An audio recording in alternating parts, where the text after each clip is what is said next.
The Middle Way Podcast with Pat and Saman. So we want to welcome you both to the show. We're so thrilled to have both of these great guests this morning, Dr. Rose and Professor Blakeney, here to talk about all matters related to mRNA vaccines, adverse effects, all the rest of it. And I guess just to introduce you both to each other. Yeah. Dr. Rose, Professor Blakeney. Thanks for having me. Yeah, glad to be here again. Glad to have you. So we just wanted to kind of just before we jump in, just say when we have guests, multiple guests, obviously people, we love having and hearing the different points of view, and there's lots of times folks agree and there's times they disagree, and that's great. So we want to obviously have a nice open discussion about and for people to express anything that they're feeling. I guess in line with our show, part of what we really loved about speaking to both of you previously is that you were both so open about and objective about whatever works, and I guess specifically in the area of the pandemic and approaches to that. So with that openness, we just also wanted to encourage with our own show theme, just looking for solutions, looking for ideas and ways that we can collectively see other or better ways to move forward. So with that being said, I wanted to start with just a question for you, Dr. Blakeney, because Dr. Rose hasn't had a chance to perhaps talk to you before and here's directly about the tech that you've been working on. So I was going to ask if you can tell us a little bit more about the new mRNA work that you guys have been doing and developing and going into trials for. Yeah, so I work with a specific type of messenger RNA called self-amplifying RNA, which sounds really fancy, but it's basically just a messenger RNA that encodes a replicase enzyme, and that replicase enzyme is able to make copies of the RNA once it enters into a patient's cells. And so this means that we can usually use about 100 times lower dose of RNA compared to normal messenger RNA. Well, 100 times, that's a huge difference, isn't it, between that and the earlier generation. Just to follow up on that, when do you think it's going into production or may go into production and could potentially be available? Yeah, it's hard to say. So I was previously at Imperial College London, where I was a part of the team that did the first in human trial for an siRNA vaccine against COVID-19. So that clinical trial finished in January of this year. So the combined phase 1/2 clinical trial. And it's still it's still in development. Basically, it wasn't moved on to a phase 3 trial at that time because we were coming from an academic environment and it was basically completely funded by the UK government. And so they're still working on kind of second generation vaccines towards different mutations now, as well as looking at booster doses. So it's still a ways out for sure.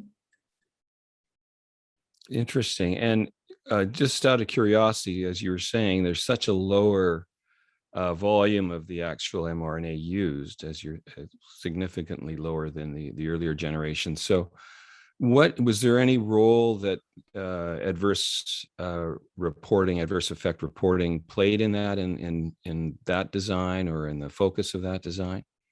Yeah, well, the whole point of developing this vaccine platform is really, I guess we've always just had the goal of minimizing the dose of RNA. And so that's kind of useful for a number of different things. So the first is obviously the cost, right? So if you can make 100 times as many vaccines from the same batch, it's just much more cost effective. But also we know, I guess we've seen from all of the human clinical trial data that the adverse side effects are almost directly proportional to the dose of RNA that's used, even with the modified mRNA. And so that's another reason to really try to minimize that dose. So what we saw we did I guess our initial phase 1 trial was a dose finding study where we looked at doses from 0.1 to 10 micrograms. And there's, you continue to see that causal relationship between side effects and the dose of RNA there too. And Dr. Rose, do you want to tell us a little bit about the research you've been doing on those side effects that we've just touched on briefly? Yeah, eventually, but I have some questions if I may. Yeah, absolutely. And yeah, hi, nice to meet you. Hello. I don't talk to many people like nerd talk much, so this is exciting for me. You're saying that there's a relationship, a proportional relationship between the dose and the adverse events that you're seeing. That interests me. What types of adverse events are you seeing, like in the trials? Yeah, so I guess this is just, I'm drawing on all of the published clinical trial data, but you can see even from like Moderna's phase 1 trial where I guess the adverse events between all the different doses are the same. It's just the frequency is higher with the higher dose of RNA. So the most common ones are just, pain and swelling at the injection site, fever, aches, that type of stuff. Okay, and any serious ones, the serious adverse events? So I guess the serious adverse events are, the same for all of the mRNA vaccines as far as I'm aware. So I guess the one that's been reported the most commonly for the mRNA vaccines and is now on the label for the Pfizer and BioNTech vaccine is myocarditis. I'm glad, Dr. Rose, that you're asking the questions. That gives us a little break. So that's great. Oh, I'm fascinated. I think the concept is so cool. It's just I have so many questions about actually doing it. So what was my question? Damn. Oh, right. Okay. So do you know about the FOIA request for this study from Japan about the biodistribution of the lipid nanoparticles? Where they were looking at, I guess they saw uptake in the heart and other organs as well. Is that what you're talking about? Yeah. There's like a table in this paper. It was translated, I suppose, into many languages, but there's from Japanese to English one, and there's a big table, and there's actually a long list of organs that they show. It does, the lipid nanoparticles make their way into, and the ovaries were actually the place where they bioaccumulated with the highest quantities. So yeah, that's kind of why I asked about the delivery system. So like, do you guys worry about that? Like, are you worried? Because we have no idea, like, as far as I know, maybe I'm not up on the literature, but we don't know if there's like a relationship or what that relationship is between the accumulation of the lipid nanoparticles wherever in the adrenals or the ovaries or whatever, and the amount of mRNA that's being translated into proteins. So like, I'm sure somebody's doing work or studies on that now, and it's probably not going to be the same situation with your idea because it's different. But are you worried about that at all? Like we do. Whenever we start to look at these formulations, we do really rigorous in vivo biodistribution studies. So I haven't read that particular one, but can you give me more details on it? Like, was it in a preclinical animal model? Was this in humans? How did they do the injections, and how did they quantify what they found?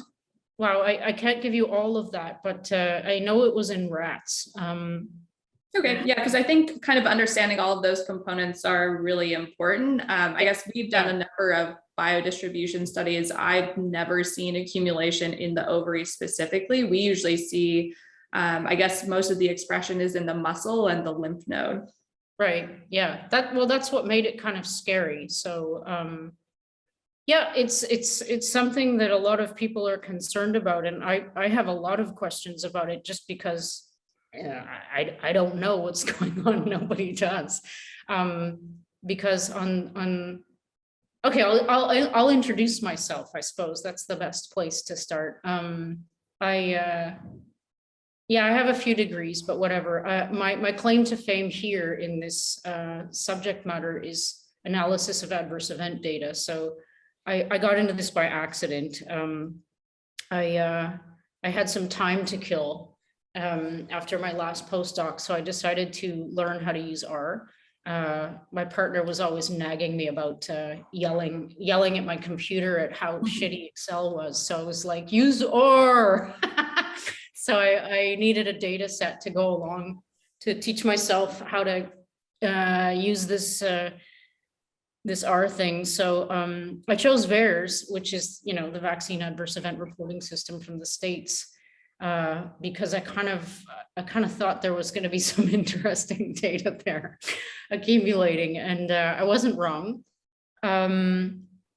So yeah, apart from that, the actual database, and there are a few databases around the world now that are showing the same kinds of things, which are like really high numbers of adverse events and serious adverse events in the context of the mRNA products. But yeah, what I hear a lot, I don't know if you're hearing about this, Anna, but there's a lot of women who are saying that they're experiencing irregularities in their menstrual cycles. And there's also a lot of women saying they're having miscarriages. And there's also a publication that came out recently in the New England Journal of Medicine that once you fix the math toward what it should have been, I can talk about that if you want. It's reporting like 82% of the women in the first and second trimesters suffered spontaneous abortion. So anyway, I start, you know, I'm a kind of an Occam's razor kind of person. And the first thing I thought about was this bioaccumulation of the lipid nanoparticles in the ovaries, because we literally have no idea what effect that will have on human physiology. So I wondered, is there some kind of link here? Yeah, I guess there's a couple different points here. So I guess from the literature that I've read about changing people's menstrual cycles, that is like, I think actually quite common after the vaccines, but it's also quite common after any viral infection, any sort of kind of stressor, right? And so what I saw is that it is, yeah, there's definitely some sort of correlation there, but I guess in the paper I read, it was like after the initial disruption, it was almost always completely resolved by the next cycle. Like it just continued to be regular after that. So it was just like a momentary disruption. Is that what you had seen as well? No, I wish it was. I'm listening to you and I'm like, God, I hope she's right. No, I'm hearing about women having like 30 days of bleeding to the point where they end up in the hospital. Like, yeah, I don't know. You know, it's interesting for me to ask myself this question, and I do self-check all the time.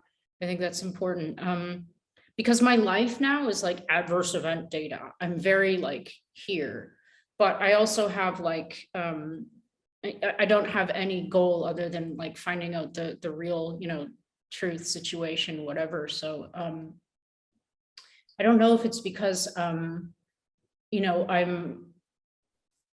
I see what I'm seeing because I'm looking at the adverse event data. I'm also listening to people, right? Yes, but I'm listening to a lot of people, and you know, there are even movies that people have made now as testimonials. Like people, there's one that came out of Israel called Testimonies, and if you haven't seen it, you should. I'm not trying to, you know, like push anything here. I'm just, it's a really important film to kind of like get an idea of what's going on like all the sides of the coin. And there is a woman in it who leaves an impression on you. I don't think you have to be a woman to leave an impression on you, but she, yeah, she had a horrendous experience. You know, Provac, everybody where I live has had 3 shots. So it's like, there's no anti-vaxxers where I live.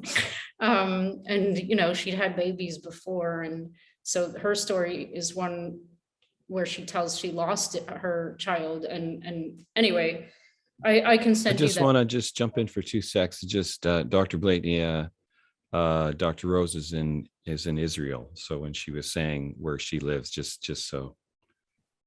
There you go. Anyway, sorry for that interruption, but just wanted to, so Dr. Blatney can reference the information you've been getting from the ground there. Yes. Yeah. So I guess I know, yeah, a lot of these stories I'm sure are really disturbing, but I guess since you're in the analysis, do you have like specific numbers on how frequent this is and, you know, the extent of it? I guess I'm really interested in the data and less like anecdotal evidence. Yeah. Yeah, I try and stay away from anecdotal anything though. Like and when I hear something that's kind of sounds like an outlier, I'm like, okay, I categorize that there. Okay, this is something I have to keep an eye on. And if I keep hearing this story repeat itself, and I can't call it anecdotal anymore. So it's funny because that's kind of the process I went through, because you kind of hear one or two people saying the same thing, and then all of a sudden it's like a lot of people from all over the world saying the same thing. So it's like, you know, it kind of made me start wondering like, what's the connection here? So yeah, I don't know. I don't know. I can't, I would never call it anecdotal at this point. There's like too many people. I have a friend who like, she lives here too. She's like become my best friend, but I never met her before. She's, she and I are just like, you know, like telling each other stories throughout the day on our devices here. And she says, I heard another story today about this person having this happen to them. So she's like telling me like daily, like she has like 5 people telling her stories about cardiac events or something. So yeah, it's like not just the VAERS data. It's like I hear a lot of people saying a lot of things that sound the same. So I have a great concern about this. So Yeah, I've got a question I was just going to jump in for 2 seconds if I could, Dr. Rose. I have a question for you about that. Have you noticed either in the data, obviously it's great to bring it back to the data, or even just anecdotally, have you noticed a difference? Because being in Israel, and when you're talking about most people have 3 shots, I'm assuming that's because a lot of people have had the booster already in Israel. So have you noticed more reactivity or a higher volume of that reactivity after the 3rd shot, or when you say reactivity, what do you mean? Well, in terms of the type of side effects that you were speaking about. We don't have an adverse event reporting system here, so we don't know. That was part of the deal when this all started. Let's give everyone in the country, 9 million people, an experimental product and not collect adverse event data. So that's the situation here. So we don't know. So well, we do know.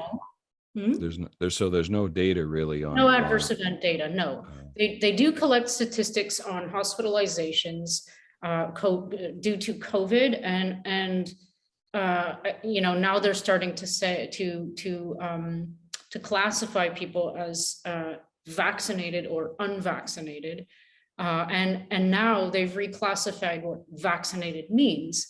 If you've only had 2 shots here, you're not vaccinated anymore.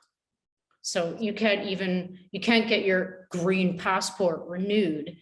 So you can't get your papers renewed and do the things that you were doing before, like going to restaurants and flying, unless you've done this 3rd shot. And they've taken away the I'll get back to the question, but I just need to say this. They've taken away the option for people who are COVID recovered. Immunologist here, so this makes 0 sense to me. It's like really brain dead. People who are COVID recovered, who have robust immunity lifelong, you know, they have their antibodies, their T cell, blah, blah, blah. They're fine. They're being now told that they have to get at least 1 shot, or they also won't qualify to get their papers in order to allow them to move freely about in society. This is ludicrous. It's absolute insanity from an immunological point of view. I mean, the whole point of a vaccine is to give you protective immunity against a pathogen or a virus or something, you know, so it's like, if you already have that, why, you know, hello. So the data that we do have is on cases. So they're tracking COVID-19 cases, which is also questionable if you ask me. How do you define that? But that's another story. And the majority of cases, like 85+% in each age group category, or in the people who have had 2 injections. So these are, you can either call them breakthrough infections, or you can call it a vaccine failure. You know, it's the same thing. You get the thing that you're trying to prevent by getting not only dosed once, but twice. And so, yeah, the data is really clear from here that it's the great majority of people who are being defined as having COVID and also hospitalized for it are the people who are fully injected. So by fully, I mean, I've gotten the 2 doses already. So it's really hard to say what came first. Yeah, sorry, I just wanted to ask a question about that. So in areas where the vast majority of the population is vaccinated, if anybody goes to the hospital, of course, like the only option for the numbers is for the majority of of people in the hospital to be vaccinated, right? Yeah, you do have to adjust as per population base, but it's, yeah, you're right. But it still begs the question, I think. Anyway, yeah, no, you're right. You have to adjust for the population base, but I guess the question then is, and you know, in my view of it, we've known for a long time now that it's not a vaccine with sterilizing immunity, right? Like people, it's actually like, I don't think anybody can claim anymore that it prevents infection. It prevents severe COVID-19 disease, right? Or that's what the efficacy was based off of. And so it doesn't mean that it's, you know, perfect at preventing that. It just that compared to not receiving any vaccine, you have a much lower chance of getting a severe COVID-19 disease state compared to the placebo, right? Perhaps in high risk groups. But I think, yeah, you also might be right there, but based on the injury rates that are starting to accumulate, I think it's really important. All of this for me, like the whole thing comes down to these ridiculous mandates. Like anyone can do whatever they want. You know, I think it's great. You know, if you want to get injected, that's cool. That's your decision. But you know, it all comes down to the choice. I'm losing my thought here. Yeah, and I mean, I actually fully agree. I think it should be a personal choice. It's a really interesting ethical question right now as to what it allows you to be able or not be able to do. But I guess I just wanted to get into what you just said, which is, so what do you mean by the injury rates? And can you give us some specific about what those are and what the numbers are? Yeah, so adverse events. But I just remembered what I was trying to say. Yeah. You're right. I suppose the design was to reduce, you know, the severity, but I don't think the data are showing that it's doing that. And I mean, to me, if a vaccine is effective, it has to do at least one of 2 things. It has to provide protective immunity in the form of, you know, symptom reduction or whatever, or no symptom formation, or and reduce or stop transmission. And it doesn't do either of those things. So, well, I guess for the protective immunity, I mean, that would be the ideal, right? Like that's what we want a vaccine to do, but there's actually still lots of vaccines that are available that don't really do that, right? Like the flu vaccine is a great example. But I also think that they're bullshit. I'm just going to come out and say it. I think the flu vaccine is a total, it's an idea that doesn't belong in logic.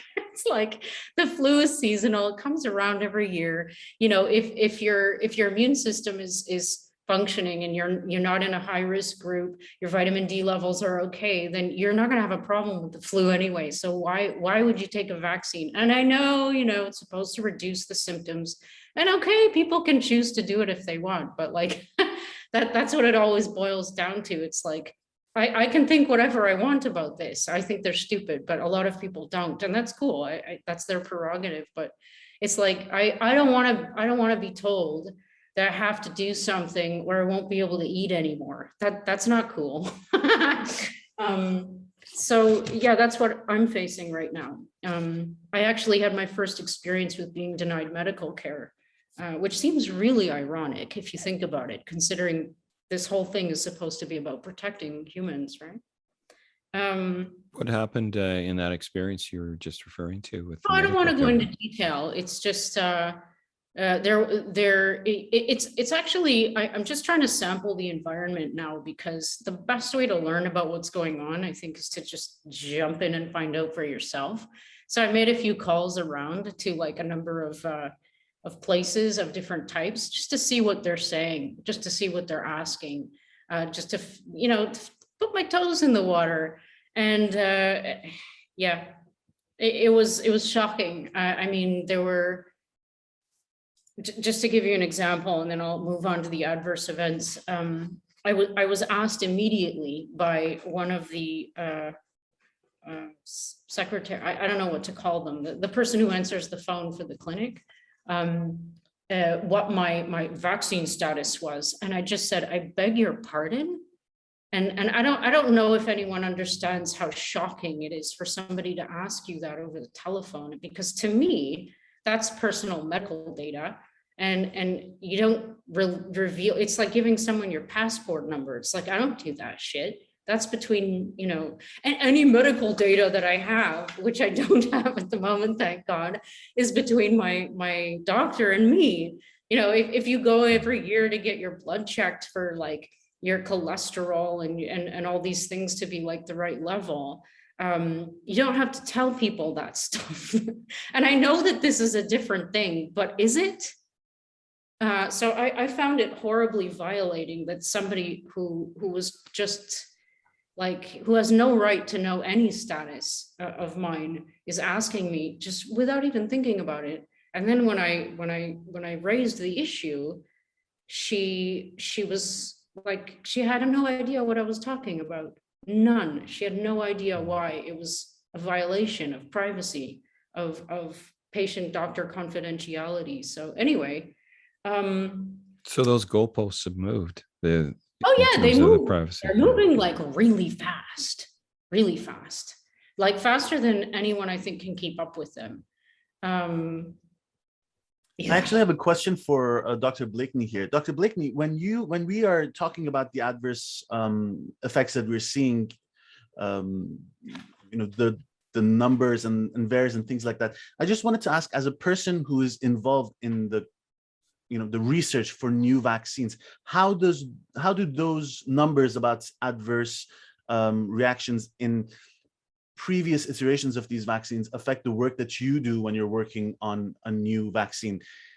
Do you take that into account, or is it a completely different formulation from the point of view where those numbers don't necessarily make an impact on the work that you're doing because you're working on something completely different?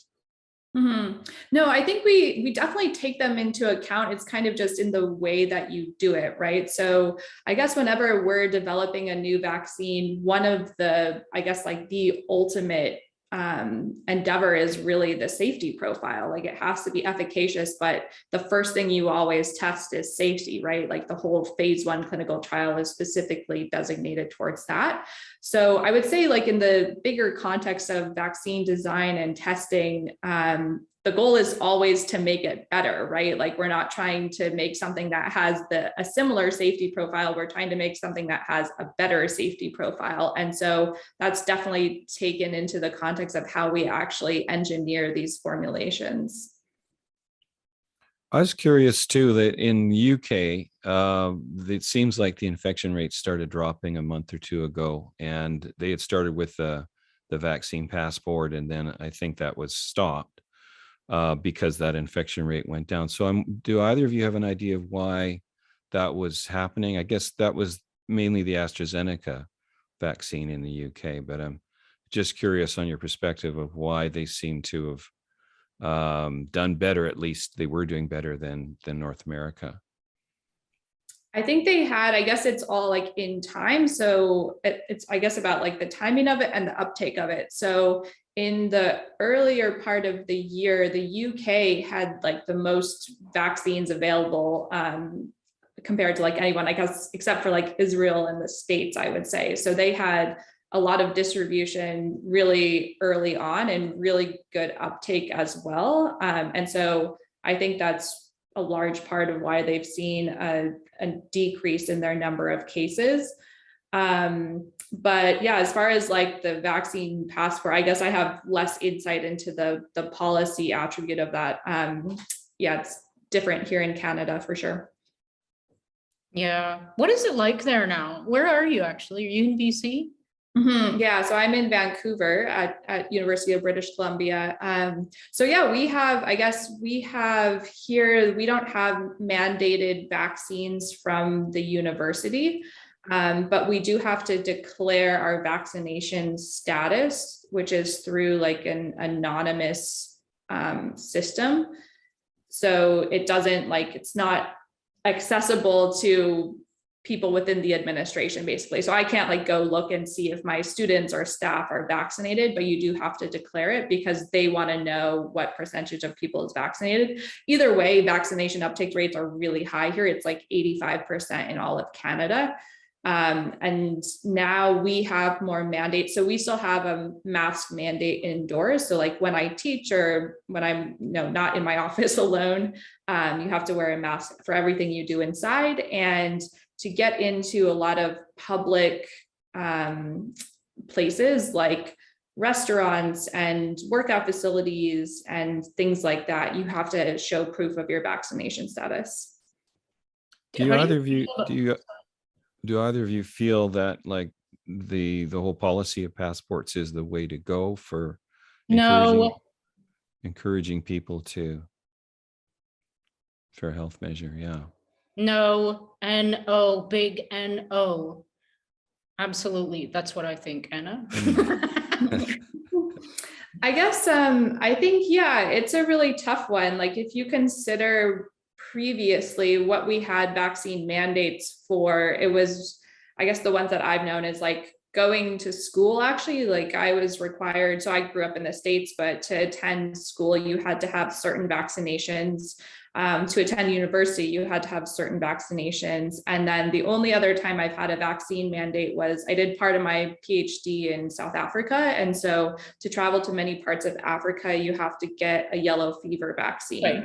Yeah. So that's what I've experienced in the past. I understand it from like a governmental public health burden. If there's a disease like that, where it's, you want people to be vaccinated to enter your country. I think that's what a lot of places are doing now. Like I was in Germany 2 weeks ago, and you no longer have to have a test to get into Germany if you're vaccinated. But I think having a model where it's kind of one or the other is probably a fair way forward.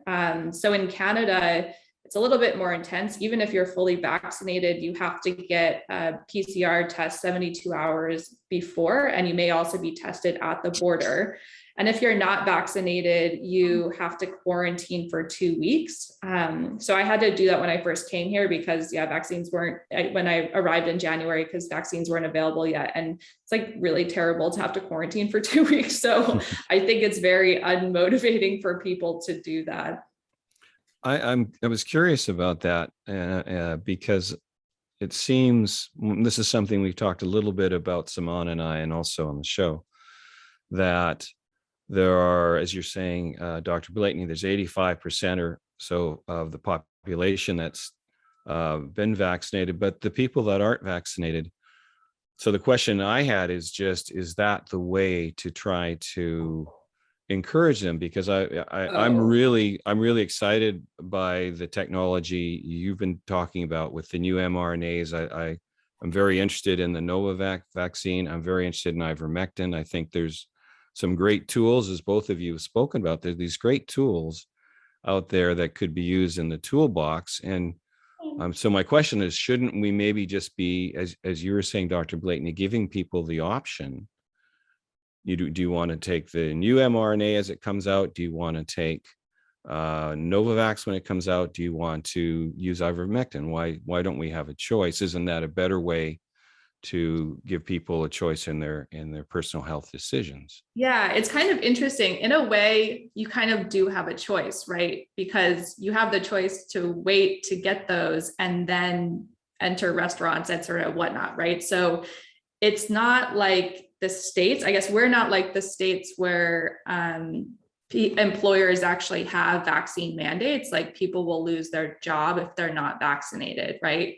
So it's, I guess with these kind of, you don't have to, I don't know, maybe it's like debatable whether like going to a restaurant is like a basic right or not. It's kind of an interesting question, I guess.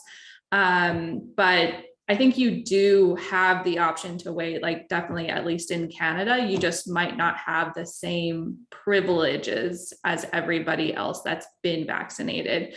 And I'm not saying like whether that's right or wrong, but I think you do have the option to wait. But going back to your original question, I actually don't think that's a great way to like persuade people to get vaccinated. Like the whole point is that people don't like feeling like they're forced to get a vaccine. And so making it mandatory like doesn't convince people. It just, they feel, I think, automatically defensive. And I think, I agree. And I think what I've encountered from people I know that haven't vaccinated and perhaps out there in that part or that demographic, that part of the public, is that things like the passport not only have the opposite effect. I mean, I think, yes, it convinces some people to get vaccinated just because they didn't have a huge opinion on it and they wanted to. By coercion. They wanted to travel or whatever they needed. They needed that. Yeah. That's what that is. But I think, what I was going to say is, I think for what I sense is that methods and things like passports actually, in a sense, they kind of, then they make people distrustful. Then they go, well, if that's happening, then what else is being done that we don't see? And that's why I think it kind of breeds the opposite of what perhaps was intended or hoped for something like that. And rather than having an open dialogue like we're having now, giving people choice. There's no transparency and there isn't informed consent going on. So this goalpost moving that you said that is going on is precisely the problem here, because if they're using papers and mandates and forcing people to do this now, we're being like, it's being normalized that we're only going to lose privileges for now, right? Like I haven't been able to eat in a restaurant in 16 months, and it's one of my favorite things to do. And I know it's a privilege, but I was a member of the service industry for 15 years. I managed a restaurant to put myself through university. I'm deeply connected and I love the service industry. And it's been taken away from me. And I do take it personally because quite frankly, I'm probably healthier than all of them combined. So it's like there's no logic and there's no reason for you to say that I'm not clean enough to come into your establishment to eat or to have a glass of wine. It's really it's dangerous what's going on, because and people think, no, that's never going to happen. I know, I get it. I'm a Canadian. I'm a trusting person, but I've seen too much now, and I've been here for a long time, and it's for good, for better or for worse. It's toughened me up in a lot of ways. And it's hard to admit certain things to yourself, and it's hard to self-reflect, and it's hard to question yourself. But I think if people start doing that in this context, they're going to start realizing that there's a huge problem in the world right now. And it's all revolving around this end goal of mandating and digitizing health information. There's no reason for them to give back your freedoms once they have it. There's no reason at all. And at what point does it stop? At what point does it stop being a medical issue and become a policy issue, though? But it's not a medical issue anymore. It's already a political issue. It's like no longer. I wanted to ask you, Anna. what do you, like, from my point of view, I mean, I have an immunology degree and I've been studying viruses for like 30 years. And I cannot in good faith tell anyone that for one day of my life throughout this whole pandemic thing, been afraid of this so-called virus. I just can't say it. I can't say it for a number of reasons. Now, I'm not saying that it's not going to be a scary, frightening experience for some people, and I'm not saying that it's not going to have detrimental effects in some risk groups. But what I do know now is that we have top doctors who are treating COVID patients. I'm not one of them, but I know a lot of them who have, like, I'm on the ground kind of person. You have to listen to the people who are like in touch directly with the situation at hand. So one of them has said that this is the most treatable disease they've ever encountered.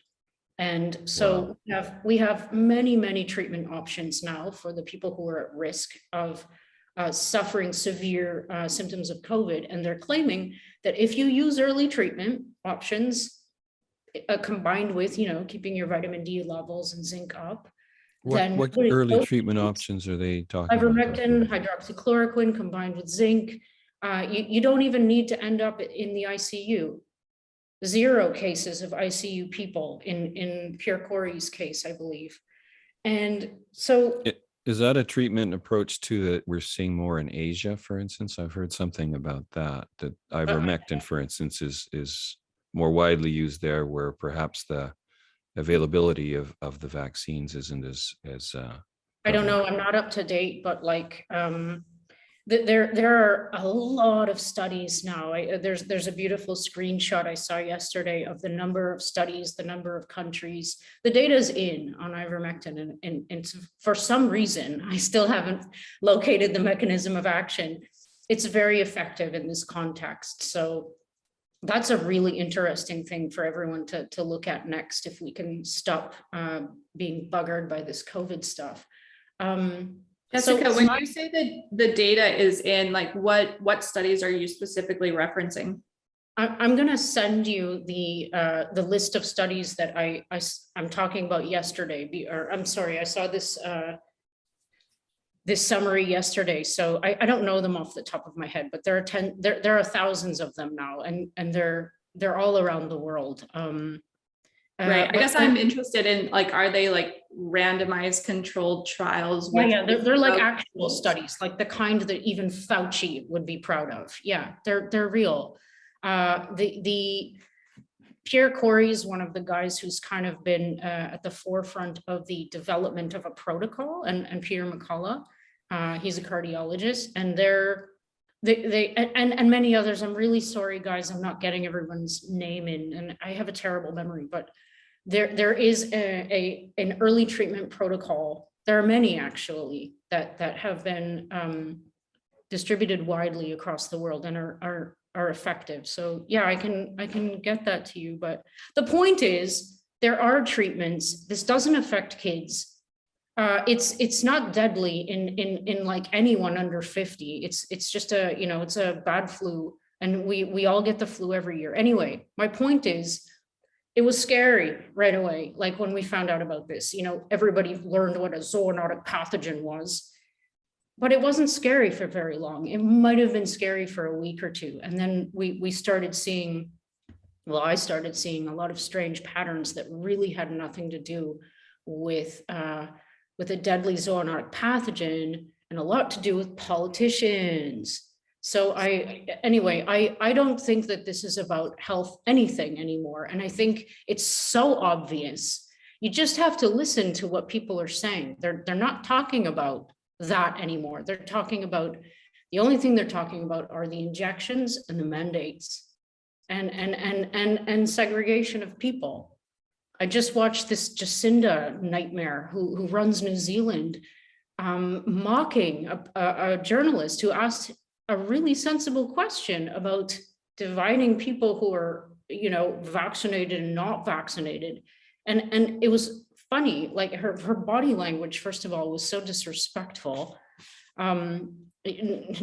nobody in charge of a country should or place should be, you know, slumped over a desk like that. It's not the way to carry yourself. But there's one thing with that I was just going to say, and I know since both of you had spoken before in the prior interviews about using all the tools in the toolkit, and we're talking about, or we were speaking a bit about ivermectin. I was talking to someone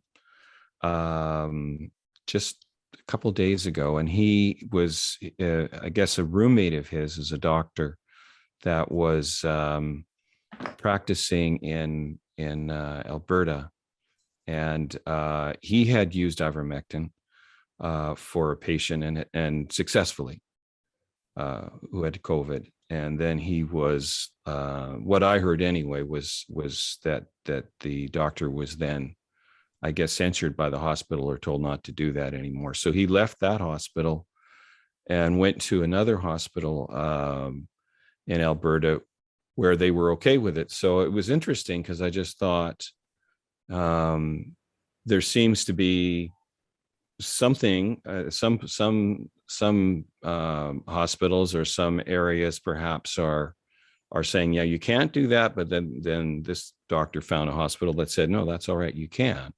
So I suppose that's, you know, that's the question I would put to both of you is, what would be a better way to go? So if we looked at sort of positive kind of models that could evolve, because you know, I feel really optimistic about the new mRNA that you're talking about, Dr. Blakeney, and that's potential. I feel very interested and optimistic about an integrated, use all the tools model that would incorporate ivermectin. So maybe to both of you, what could a more inclusive, using all the toolkit model look like? What would you both say about that?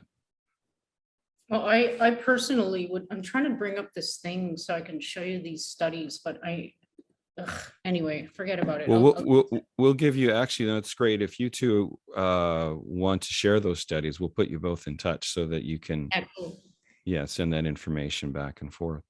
I think that it has to get back to the patient-doctor relationship, first of all, which I think is the most important relationship of all to talk about here. And it has to be the choice made between those two entities, because we're talking about, you know, a person taking care of themselves or their children, you know, because, you know, it's their children.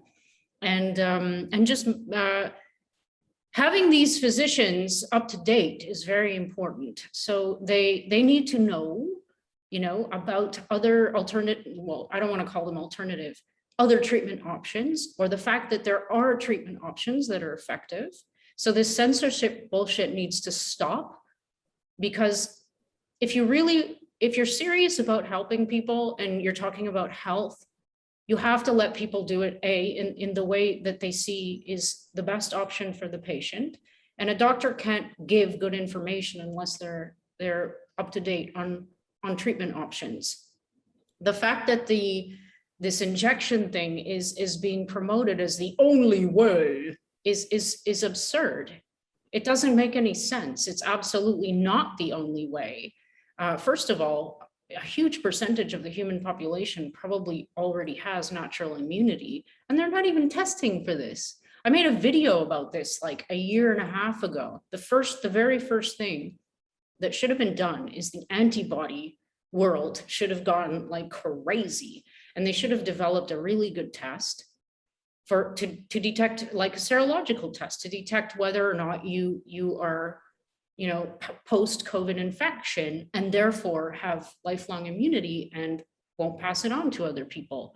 Is there an effective test on the market at all? Right. Well, I mean, they're here and there, but it's not being promoted enough, because obviously. It's not widespread and it's not really accessible. They're pretty expensive. So it's like the average person is not going to be affording these. But I think I would just say as well, I think that testing has been really like underdone basically everywhere. We should just have more widespread and frequent testing, just from the perspective of understanding the epidemiology, right? It's like the more information you have about who has it, asymptomatic cases, how it actually spreads, like that knowledge is really, really powerful for us in kind of understanding how this is actually going to be controlled. And I don't think any country has done that like very well to date, I would say. But I think one thing that's really interesting about like the thinking about the immunity from an infection or an immunity from a vaccine is, I would say actually we still don't quite know or understand how long-term the immunity is from either of them, right? Because this virus is brand new, this vaccine is also new. And so we're continuing to study that over time. The immunity we know is definitely different for sure, right? Like we see like you get a different antibody repertoire from the virus versus the vaccine. That's just inherent in the way that they're designed, right?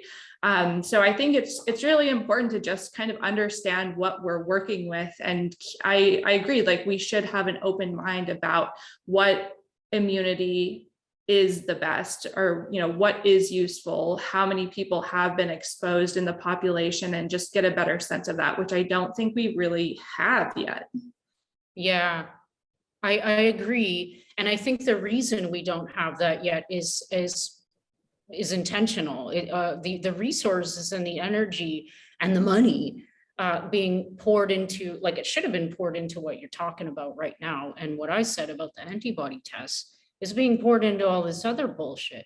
So pardon my language. It is, I mean, I guess from a feasibility perspective, this is where people would check this, right? It's that it's enormously expensive for a country to antibody test people, especially with trying to understand like all the different range of antibodies that people have, and doing that over time. It's just like for any, even like the richest countries, it's probably just not feasible.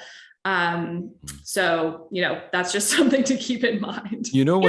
What interesting thing about that though, it reminded me of something, and that is I did a video way back early in the pandemic in 2020, and it was about a South Korean doctor, I guess, who was head of their policy and their COVID counter approach or whatever. But it was fascinating to listen to him, because they did, I guess because they'd had experience with SARS and the other pandemics or epidemics that had gone through in previous years, they were so proactive, and they kind of they never had a lockdown, but they had very, very extensive testing. They had apps that were tracing. The tracing was amazing, the contact tracing. So they were able really to get on top of it right at the beginning, and they had almost no cases. Like I think while the rest of the world was reeling, particularly Italy, at that point when the interview was happening, the doctor was speaking, South Korea was pretty much COVID free. So it seemed like, and I hear what you're saying, Dr. Blakeney, I think that kind of widespread testing, it's expensive, it's a logistics thing, but they did it, and it was very, very successful there. Now, I don't know what kind of test they were using, but it just reminded me of that. Yeah, it's interesting because now it's kind of like, I don't know, I think from a policy perspective, the way that officials think about it is, okay, the testing gives us information, right? But it doesn't solve the problem really, because unless you have a really efficient integrated network of testing and, notifications for people and exposure, and then, more people need to go and get tested, unless you have that in place, it's not an effective preventative measure in any way, right? It kind of just ends up being useful epidemiological data. So I think that's why a lot of governments invested much more heavily in these programs and trials for vaccines and therapies where it actually does something to change your immunity against the virus. I had a follow-up question too, actually, Dr. Blakeney. This is something that came up in another interview, and a question was, is with the mRNA technology, is there any possibility of the mRNA replicating in the body outside of the injection site? So after it's dispersed, the lipid nanoparticles have dispersed through the body, as that Japanese study was measuring. Is there any possibility that any mRNA or spike protein that may have been associated with those lipid nanoparticles that it could replicate, that it could recreate itself inside the body? And this was actually a specific concern someone had voiced, and it came up in questions before about any possible long-term side effects from that. So specifically for like the mRNA vaccines that we have now, is that what you're wondering about? The ones we have now, and then contrast that with the ones that you've developed that are in tests now. Got it. I see. So the messenger RNA in the COVID vaccines that we have now is non-replicative. So I guess if you think about like what it would take for something to replicate, normal messenger RNA, the system would have to include an RNA, what's called an RNA-dependent RNA polymerase, which is something that can take a piece of RNA and make copies of it. The way those enzymes work is they're very specific to the RNA. So there's an untranslated region at the beginning and end of the molecule, and that's what helps line up with that enzyme.